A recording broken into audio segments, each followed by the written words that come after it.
Ava Rocha é múltipla. Cantora, compositora, cineasta, performer, poeta e artista visual, ela extrapola as fronteiras das linguagens e das emoções e apresenta uma trajetória de experimentação, fundindo ou ramificando todas essas áreas de atuação.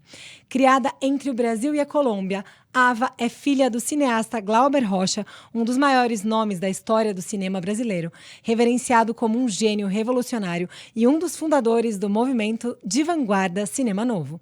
E também da artista plástica, fotógrafa, poeta e cineasta colombo-brasileira Paula Gaetan. Ava lançou o seu primeiro álbum, Diurno, em 2011, quando fazia parte do grupo Ava. Depois veio o primeiro disco solo, Ava Pátria Índia Iracema, apontado como o quarto melhor álbum de 2015 pelo crítico Ben Ratliff, do jornal The New York Times, e quando Ava venceu o prêmio Multishow nas categorias Artista Revelação e Novo Hit, com a música Você Não Vai Passar. Em 2018, foi a vez do álbum Trança, com 19 canções que vão do mais profundo recolhimento poético e instrumental ao completo caos. Uma obra colaborativa que traz vozes femininas como Tulipa Ruiz, Jussara Marçal e Yara Renault, e instrumentistas como Negro Léo, Domênico Lancelotti e Curumim, todos grandes parceiros de jornada de Ava Rocha. Agora, em 2023, Ava Rocha acaba de lançar o quarto álbum da sua carreira, Néctar. Primeiro disco quase que 100% autoral e com visualizers para cada uma das 11 faixas. Vitrine Nova Brasil, com Lívia Nola. Olá, tudo bem? Eu sou a Lívia Nola e esse é o Vitrine, um programa em que eu te apresento as novidades e as coisas mais interessantes que você pode imaginar da música popular brasileira.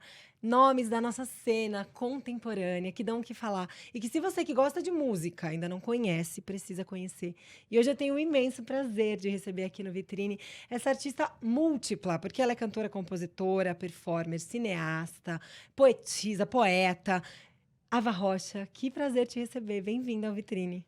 Obrigada, estou super feliz também. Obrigada pelo convite. Eu estou muito feliz de conversar com você.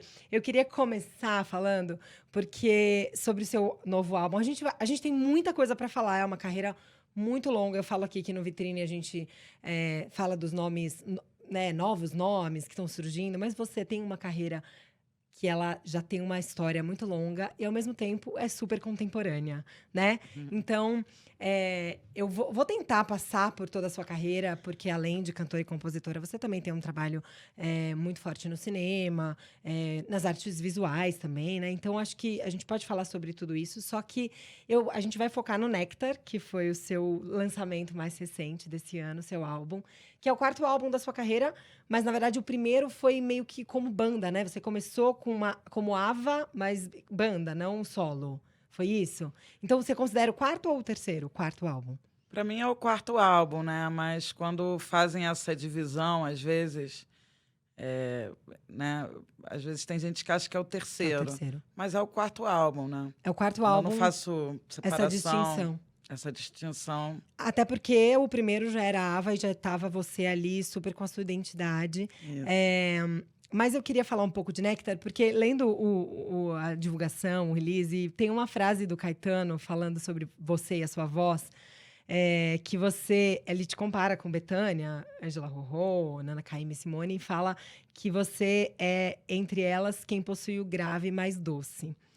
E eu sou uma apaixonada por vozes graves, amo cantoras de vozes graves, e concordo plenamente com o Caetano, quem sou eu para discordar dele, que você tem isso na sua voz, mas você também tem isso na sua arte, né? Você tem sempre um contraponto, assim, é uma coisa que você traz uma força, uma agressividade na performance, assim, uma coisa muito forte. E, ao mesmo tempo, falar de coisas tão doces e tão profundas, porque tudo isso está muito mesclado, né? A voz grave pode ser doce.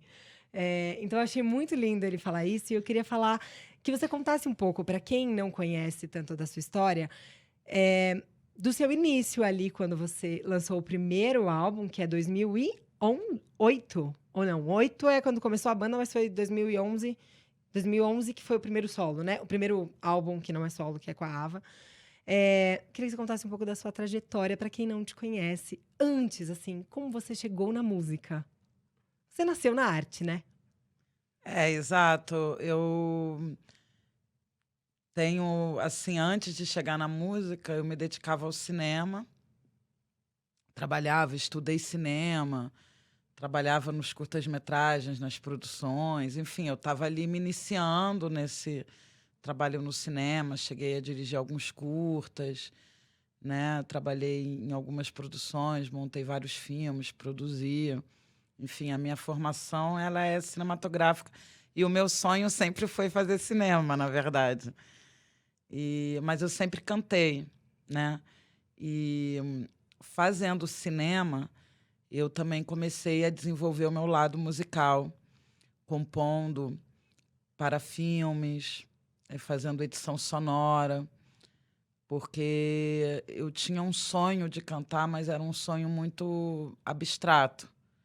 Tipo, eu, eu amava cantar, sabia cantar, tinha esse sonho e muita gente que me rodeava me estimulava a cantar, mas era abstrato do ponto de vista assim, eu não tinha um objetivo concreto. Então, eu estava mais preocupada em fazer filmes do que encontrar palcos para cantar.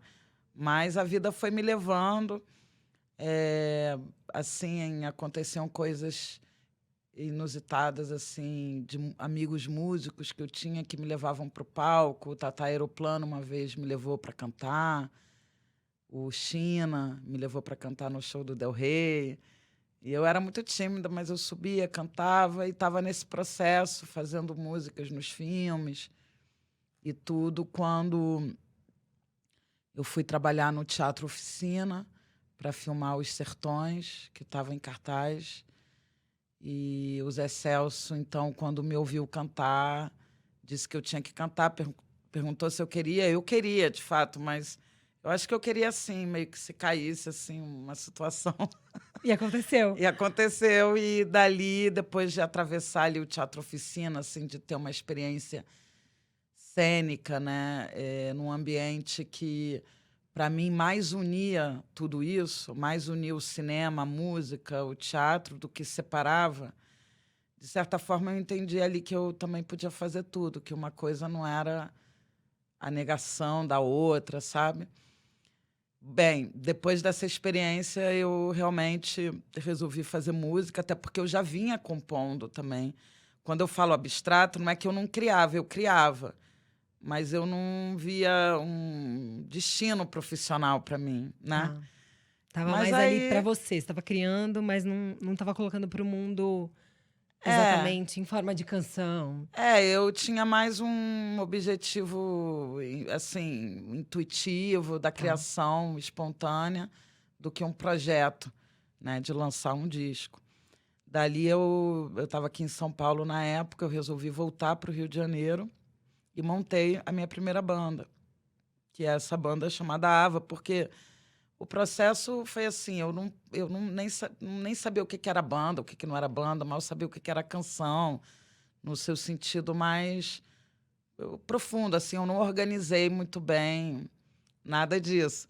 Então já era a Ava, as pessoas foram chegando, e como eram pessoas que estavam, digamos, totalmente dedicadas, envolvidas no processo criativo e tudo, terminou que foi chamado de banda.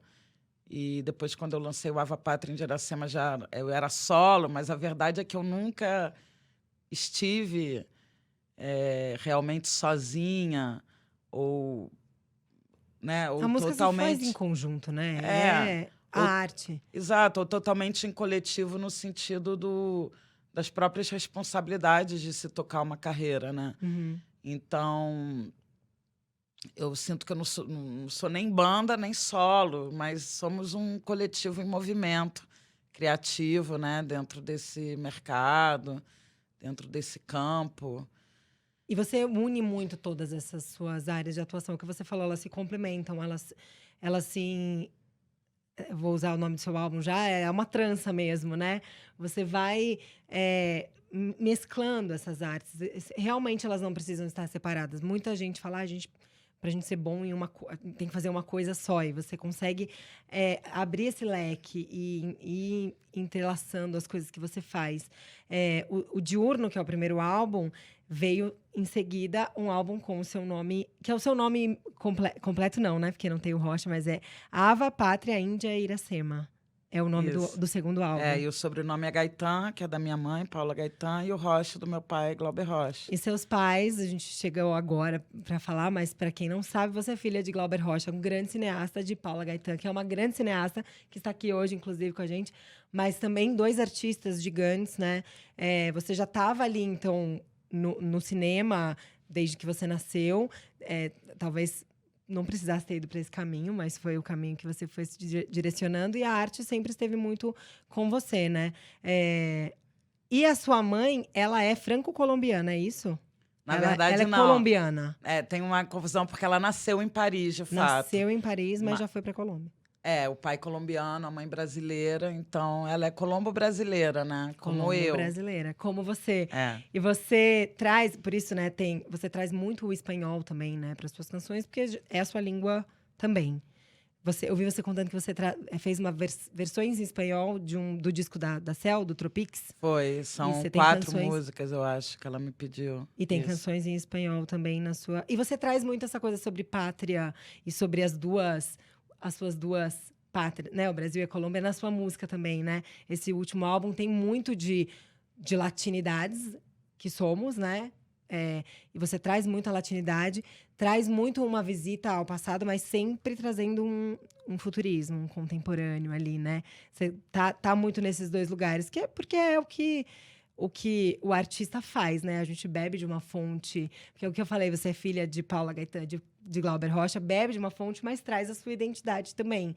Tem esse pop também, né, vindo aí com você, junto no seu trabalho. E eu vi uma outra entrevista você falando que cada disco é como se fosse um filho, que pega uma característica sua. Eu queria que você contasse um pouco que característica você acha que cada um desses seus 4 álbuns tem sua, assim, mais forte. Porque depois que veio esse com o seu nome, que é o de 2015, você ainda gravou Trança, que eu acabei de citar aqui, em 2018, que é um álbum que foi premiadíssimo, né? Todos os seus álbuns foram muito bem aceitos pela crítica e pelo público, mas, assim, muito premiados, até fora do Brasil, né? Eu queria entender como é que você olha para cada um deles e coloca a Ava, o que tem nesses filhos seus um pouquinho de Ava, de características suas? Bom, são vários discos e cada um deles tem várias coisas, assim, mas, por exemplo, o Trança é um disco que eu faço um mergulho, ao meu ver, mais de uma experiência mais espiritual, né? Um disco mais ligado a uma energia mais densa, né? Que hoje a gente chama, né? De um território assim de feitiços, né? Acho que foi um disco que eu trouxe isso com mais força, né? Fui mergulhar nos tambores, né? No transe, na catarse, por exemplo. Sim. Que é o disco que tem Joana d'Arc, que Sim. tem Lilith. Sim, e o feminino sempre muito forte, né? Em todos.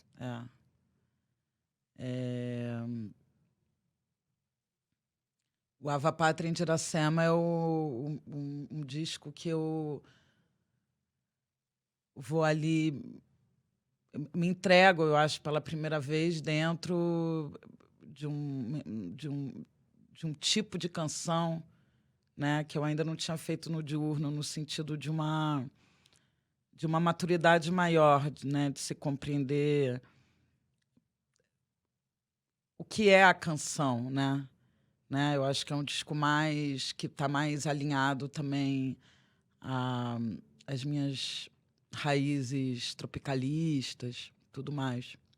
O Diurno é o meu primeiro disco, então é um disco que pega, eu acho, o meu lado mais cinematográfico, no sentido assim da minha despretensão total com a música. E, como eu disse, eu nem sabia o que era canção. As pessoas iam me dizendo: nossa, mas isso não é uma canção, é uma suíte, é um não sei o quê. Eu falava, bom, para mim música é música, para mim música é cinema, para mim música é poema, é poesia, não tem um formato assim, né, tão, tão delineado. Então, no diurno, eu simplesmente estava fazendo a minha poesia, digamos assim, né, deixando brotar uma música totalmente livre, realmente, né? Dali para cá eu fui me desenvolvendo nesse sentido também de ir tentando, enfim, trabalhar o campo da música com um pouco mais de maturidade, sabe? E eu acho que o Néctar ele vem resgatar também né, esse filho, que eu digo, essa característica que eu acho que ainda não tinha sido muito revelada nos outros discos, que é uma conexão muito forte com as minhas raízes, realmente, né? Com samba, com a música popular brasileira, latino-americana, porque eu fui fazendo um mergulho desde o começo, assim, de muita experimentação, sempre muito ligada ao cancioneiro também e tudo isso, mas eu sinto que esse disco ele me coloca num lugar, isso que ainda não tinha sido revelado, né? Por exemplo, a minha conexão com samba, né? Saiu de uma densidade para uma, digamos assim, uma tranquilidade. Que é o que eu comecei falando sobre você. Eu acho que tem esses dois lados que são um só, que é você toda. Até nas composições também, né? No que você. Na palavra, no que você diz. Às vezes são assuntos densos, angústias e questões mais profundas mesmo, de densidade, de mais sombrias, talvez. E de repente tem uma canção muito solar e um samba, uma coisa muito para cima, muito doce, muito sublime. Então, eu sinto muito você passeando por esses dois caminhos. E agora, nesse último álbum, o Néctar é o álbum que você mais está como compositora de quase todos. E você está em todas as canções, só a primeira não, né? Que não é sua. Queria que você falasse um pouquinho dessa música que abre, Néctar. Por que você escolheu gravar Nego Léo, né? E aí depois tem algumas parcerias suas, tem Negro Léo, Saulo Duarte, tem Thiago Nassif também, mas a maioria delas são composições suas, solo, né? Como compositora. Você veio num caminho de abraçar mais o seu lado compositora também. Você. Porque você sempre compôs, né? Desde o primeiro álbum você compôs, mas esse é um álbum mais ali, Ava Rocha, compositora também. Essas escolhas são 11 faixas, tem menos faixa do que o anterior, que era um disco grande, com 19 faixas. E eu amei a descrição num post seu no Instagram que você falou pra gente ouvir esse... Porque já o nome já diz Néctar. Aí você falou, é jorrando, chorando, chovendo, gozando, bebendo, pingando, molhando, raiando, mordendo, lambendo, cuspindo. Eu amei essa descrição de... É pra gente ouvir é um disco que você sente, né? No corpo mesmo. Você escuta e sente algo dentro, uma mudança corporal interna, que não é só corpo, é alma também, é tudo. Queria que você contasse mais sobre Néctar agora, entrasse nesse universo que você está agora, em 2023. Então, é porque, assim, retomando o que você estava falando, é isso, nós somos muitos estados, né? E a música, a poesia, enfim, elas expressam esses estados ou se conectam com, né? Se eu sou ouvinte, eu posso estar querendo ouvir uma coisa triste, uma coisa alegre. Quer dizer, a gente é tudo isso, né? Então, ao longo da obra, a gente vai também construindo, costurando, trançando tudo isso, né?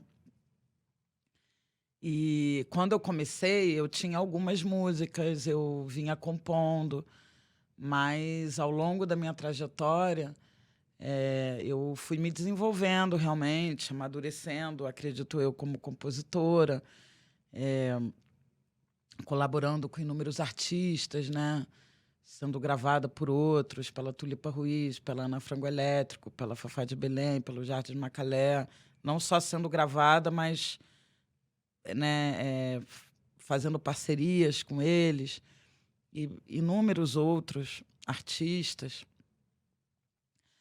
ao ponto de que eu tinha um grupo muito forte de canções que eu tinha composto e resolvi que caberia dentro do repertório de Néctar, né? E olha que muitas ficaram de fora, porque se eu pudesse, eu faria novamente um disco de no mínimo 20 faixas. Eu amo, eu adoro discos Mas longos. o Trança ficou, acho que, longo demais e preferi dessa vez deixar o próximo mais longo para depois. E aí a gente já espera um próximo agora. A gente sabe que já tem É uma umas questão aí... de montagem, né? E, bom, então, o Negro Léo é um compositor que eu acho que é um dos maiores da nossa geração. É um compositor que eu venho gravando desde o meu segundo disco. E não por causa disso ele abre o disco, mas porque, para mim, ele tinha essa canção, que é uma canção perfeita, Belíssima. belíssima, que, para mim, abria assim, né, todo o ambiente onírico do disco. Um ambiente que eu chamo de néctar, que, bom, é uma bebida, um líquido, né? É um disco banhado em águas, em líquidos, né? Das mulheres que choram, das chuvas, das tempestades, das enchentes, do rio, né? Da imagem da marinheira, do gozo, enfim, do amor, da paixão, das lágrimas, do suor, da lavagem espiritual, de você, né, superar, assim, acho que... Se transformar, né? Porque a água se é isso, vem transformar, lava e começa de novo. e de beber das próprias fontes da música brasileira e latina. Então, eu imagino o disco como um estado ébrio, né? Um estado ébrio de felicidade, de gozo da vida, e não como uma coisa assim, como ai, a vida é linda, a vida é positiva, mas não, como uma força, um instrumento realmente de poder, né? De reinvenção. Transformação, então, de né? transformação. Eu acho, então, que é muito sobre o poder do desejo a partir da própria imaginação, né? Do que se... Quer dizer, né? Querer é poder, fazer... Enfim. Então, o Néctar é um disco que fala de coisas profundas, mas que tem, ao mesmo tempo, uma leveza, né? Uma doçura para se falar dessas Esses coisas. assuntos.